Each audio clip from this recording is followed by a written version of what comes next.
आज अगर इंडस्ट्री में पवन सिंह भी अपने दम पे जो है आगे बढ़े हैं, नो डाउट।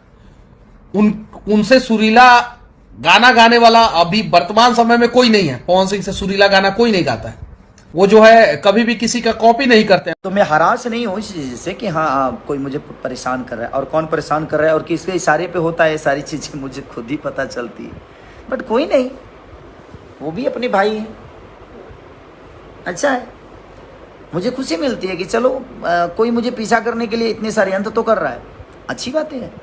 कोई काम से पीछा नहीं करता है तो षड्यंत्र करता है, बट कोई नहीं, ठीक है। तो ये अहंकार ठीक है, अच्छी है। ईश्वर आपको भला, मैं हमेशा कोशिश करूंगा जी, भगवान आपका भला करे, भगवान आपका कभी गलत ना करे। कल रात में मैंने गाना गाया और प्रियांशु ने रात में मिक्सिंग किया और सवेरे हमारे वेब कंपनी से गाना रिलीज हुआ और ये गाना मेरा आज ही रिलीज हुआ और आज ही पूरे वर्ल्ड में ट्रेंड कर रहा है। Thank you so much, love you.